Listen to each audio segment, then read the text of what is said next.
If you've spent your whole life hearing that pork fat is poison, that it clogs your arteries, causes heart attacks, and should never touch your pan, stop for a moment, because what you're about to hear will challenge almost everything you thought you knew about fat. For decades, people were taught to fear lard. Yet our grandparents cooked with it every single day, lived into their 80s and 90s without chronic heart disease, and rarely struggled with obesity, diabetes, or inflammation. What changed? Not human biology. The story that changed was written by the food industry. A story so powerful, it turned one of nature's most stable and nourishing fats into a villain. The lie began in the 1950s and 60s, when heart disease was rising and scientists were desperate for an explanation. A researcher named Ansel Keys proposed that saturated fat was the cause, that butter, lard, and animal fat were clogging arteries and killing millions. His data, however, were cherry-picked.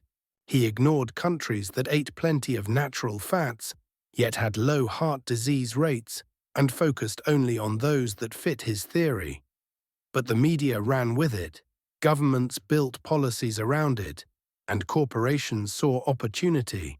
Vegetable oil manufacturers, producing cheap refined oils from soy, corn, and canola, realized they could make billions by marketing their products as the modern, healthy alternative to traditional animal fats. Billboards appeared overnight. Margarine was labeled heart-friendly. Lard was branded dirty and old-fashioned. Doctors, funded by the same corporations that produced these oils, repeated the message until it became gospel. Families threw out the jars of pure rendered fat that had sustained generations and replaced them with yellow blocks of hydrogenated vegetable oil, a substance that didn't even exist in nature. It spread easily on toast, looked clean, smelled mild, and lasted months on a shelf. Nobody questioned why a natural food suddenly needed a laboratory and a marketing team. Over time, people started cooking everything in refined seed oils, frying, baking, sautéing, even dressing salads. The promise was health. The result was catastrophe. Rates of obesity, diabetes, and heart disease didn't fall. They exploded. Cancer rates climbed. Autoimmune disorders became common. Chronic inflammation turned into the silent pandemic of the modern world. The irony? All of it happened while people were proudly avoiding the very fats that had kept their grandparents healthy. Let's talk chemistry. Not opinion, not fashion, just simple structure. Lard is about 40% saturated fat, 50% monounsaturated, and only 10% polyunsaturated. That profile is almost identical to olive oil, the same olive oil everyone calls the healthiest fat on Earth. The main fatty acid in both is oleic acid, the compound famous for supporting heart health, lowering inflammation, and stabilizing blood sugar. The difference is that lard can handle heat. Olive oil burns and oxidizes at lower temperatures, forming toxic byproducts, while lard remains stable even during frying. That's not myth, that's thermodynamics. When you heat seed oils like soybean, sunflower, or corn oil, you're heating molecules with multiple fragile double bonds. Those bonds snap easily, turning into aldehydes and lipid peroxides, compounds proven to damage DNA and accelerate aging. Every time you reuse or overheat those oils, you create an invisible fog of toxins in your kitchen, entering your lungs and bloodstream. They taste clean, but inside your body they act like acid. Lard, on the other hand, with its simpler structure, doesn't break apart so easily. It browns your potatoes without turning them into carcinogenic sponges. It crisps your vegetables without bathing them in free radicals. And it gives flavor, real flavor, the kind our bodies recognize as food, not chemistry. When people ask, "But isn't lard high in cholesterol?" the answer is simple. Dietary cholesterol doesn't raise blood cholesterol the way we were told. Modern research has confirmed it over and over. The liver produces cholesterol naturally. It's essential for hormones, cell membranes, and vitamin D synthesis. When you eat more cholesterol, your liver produces less. When you eat less, it produces more. It's a closed loop, not a ticking bomb. What truly disrupts that balance isn't lard. It's refined carbohydrates and the constant flood of oxidized vegetable oils that inflame blood vessels and force the liver into overdrive. Real lard isn't the villain. It's a stabilizer. It calms the metabolic chaos caused by decades of fake food. It doesn't spike insulin. It doesn't create inflammatory prostaglandins. It nourishes the gut lining, supports hormone production, and helps the body absorb fat-soluble vitamins A, D, E, and K, nutrients nearly absent from refined oils. Traditional rendered lard even contains natural vitamin D, a nutrient almost everyone today is deficient in, especially those living far from the sun. Think about this. For thousands of years, humans cooked with animal fat. Every culture had its version: tallow, sweet, duck fat, ghee, schmaltz, bacon grease. These fats built civilizations. Then, within 2 generations, we were convinced they were poison. And what replaced them? Industrial byproducts from factories that once made paint and machine lubricant. That's not progress. That's marketing genius disguised as science. Dr. Frank Suarez, who spent over 30 years studying human metabolism, used to say that the biggest tragedy of modern nutrition isn't sugar or even processed food. It's the demonization of natural fat. Because when you take real fat out of the diet, people lose the ability to feel satisfied. Hunger becomes constant, cravings intensify, and energy crashes become the norm. You can't cheat biology. Without stable fat, the body can't regulate hormones properly. That's why low-fat diets so often end in failure. They starve the brain and force the pancreas to overproduce insulin, the real culprit behind heart disease. The truth is, cooking with lard gives the body back what it's been missing: stability. Meals cooked in real fat digest slower, provide longer-lasting energy, and keep blood sugar flat for hours. Instead of the roller coaster of carbs and seed oils, you get calm focus, mental clarity, and physical endurance. People who switch to traditional fats often notice they eat less without trying, because real food satisfies without stimulation. They stop grazing every 2 hours and rediscover what it feels like to be full and balanced. And then there's the flavor. Food cooked in lard doesn't need to be drowned in sauces. It's golden, aromatic, quietly rich. Vegetables taste sweeter. Eggs turn creamy. Meat develops that perfect crisp that no spray oil can imitate. This isn't nostalgia. It's chemistry and culture working together the way they were meant to. There's also something deeply human about it. When you melt down a piece of pure, clean lard, when it turns clear in your pan and you smell that faint, nutty aroma, you're not just cooking. You're reconnecting with the rhythm that industrial life stole from us. It's slower, steadier, more deliberate. The kind of cooking that fills the house not with artificial fragrance, but with a scent that feels alive. Of course, not all lard is created equal. The grayish blocks on supermarket shelves are often hydrogenated, industrially processed to extend shelf life, creating the same trans fats that truly do harm the heart. Real lard, the kind worth using, comes from healthy animals, ideally pasture-raised pigs fed on natural grains and roots, not antibiotics and soy waste. When lard comes from a clean source, its fatty acid profile improves dramatically.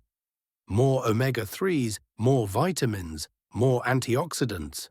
You can even make your own. Ask your butcher for back fat.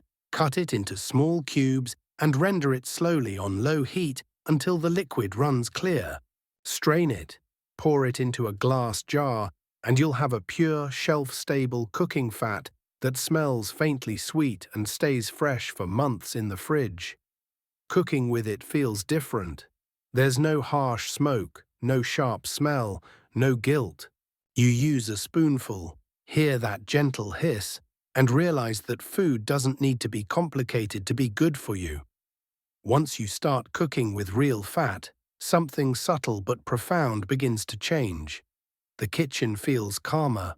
The air smells cleaner.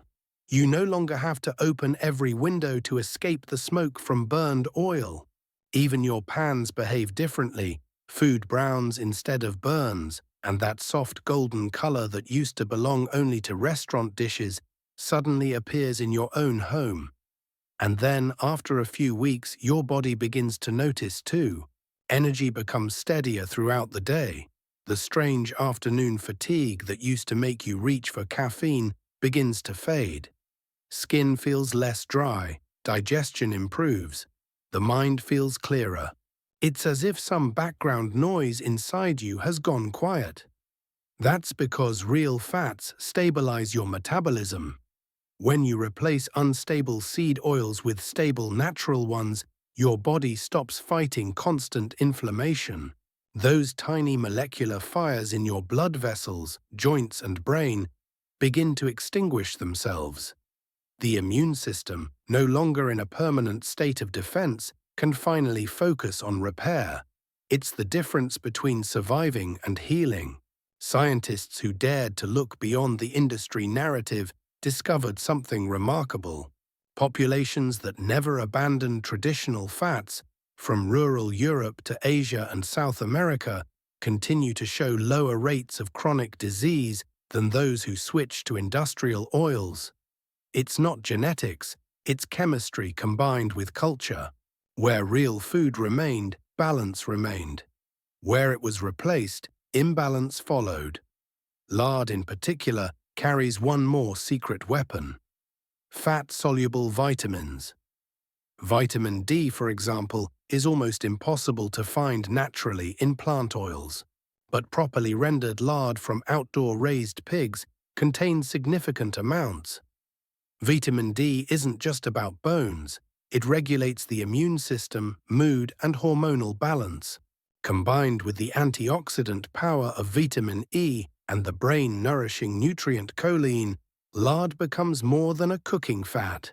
It becomes a quiet source of nourishment for your cells. That's why older generations who ate traditional fats often looked younger than their age. Their skin had elasticity not because of creams or serums, but because their diets supported the natural oil barrier that keeps the skin supple.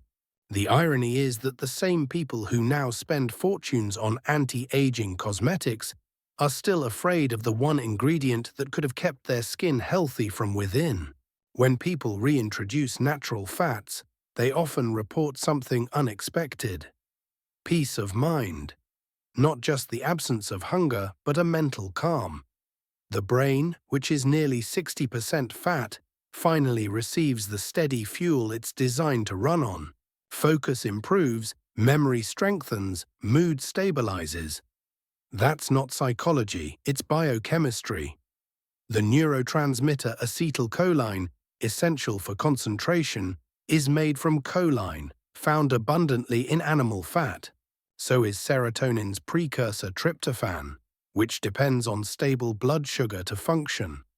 Fat keeps that stability. For decades, we've been running our brains on fumes, feeding them sugars and starches while starving them of the very material they need to stay sharp. Reintroducing real fat isn't indulgence, it's maintenance. It's giving the engine the oil it was designed for. And yet, the stigma persists. Even today, people flinch when they hear the word lard. They whisper it like a confession. But every kitchen revival starts with one brave step: replacing the bottle of chemically refined oil with something honest. That single act is rebellion in its purest form. You don't need to overhaul your diet overnight. Just start by frying your morning eggs in a spoonful of clean lard instead of seed oil. Notice the difference in taste, texture, and how you feel afterward. At lunch, roast vegetables with a small amount of it instead of pouring sunflower or canola oil. They'll turn golden and fragrant instead of greasy. Within a week, your palate will change. The heavy, sticky aftertaste of processed oils will become unbearable, and you'll wonder how you tolerated it for so long. There's also the emotional aspect. For so many people, food has become a battlefield. Calories, macros, guilt, punishment. Real fat ends that war. It brings satisfaction back to eating. When you finish a meal cooked with it, you don't feel bloated or deprived. You feel done. It's a small but revolutionary feeling in a world that's forgotten what enough feels like. Of course, moderation matters. No single food is magic. Health is always a composition, not a solo. But if you can replace the fragile factory-made oils with natural heat-stable fats, whether lard, ghee, tallow, or duck fat, you've already shifted the foundation of your health back to solid ground. Modern science is slowly catching up to what traditional wisdom always knew. The problem isn't fat. It's the wrong kind of fat. The processed, oxidized, rancid kind that the body doesn't recognize. Real fat, like lard, is the opposite. It's familiar. The body welcomes it, uses it efficiently, and signals satisfaction once it's had enough. That's why people who return to these foods often find weight loss happens naturally, without willpower. Hunger quiets down, cravings disappear, hormones rebalance on their own. If you still fear the word fat, think about this. Every cell membrane in your body is made of fat. Every hormone, from estrogen to testosterone to cortisol, is built from cholesterol. Every nerve in your brain is insulated by fatty tissue. Fat isn't the enemy. It's the language your body speaks. And when you feed it the wrong dialect, synthetic oils and margarine, the message becomes noise. Lard, butter, tallow. These are the words your body still understands. Cooking with real fat isn't a trend. It's a return, a way of remembering who we were before we let corporations tell us what healthy meant. Our ancestors weren't perfect, but they understood something we forgot. When food is real, the body takes care of itself. So yes, let the scientists debate and the marketers argue. You don't need to join the noise. You only need a stove, a spoon of clean lard, and the courage to trust your senses again. Watch how your body responds, how your kitchen changes, how your energy returns. Let the results speak for themselves. And when someone asks why you've gone backward, tell them you're not going backward. You're going home. Final outro, call to subscribe and like. If this story made you rethink what real food means, if it helped you see that sometimes the truth hides in plain sight, support this message. Tap the like button below. It's a small gesture that tells the algorithm and the world that honest, science-based conversations still matter. And if you want more videos like this about real nutrition, metabolism, and the simple ways to rebuild health without fear or gimmicks, subscribe to our channel and turn on the notification bell. Here, we don't sell fear, we share understanding. Together, we're rebuilding trust in the kind of food that actually nourishes life. Thank you for watching, for thinking, and for caring. Remember, don't fear real fat. Fear the lies that kept you hungry. Stay curious, stay strong, and I'll see you in the next video.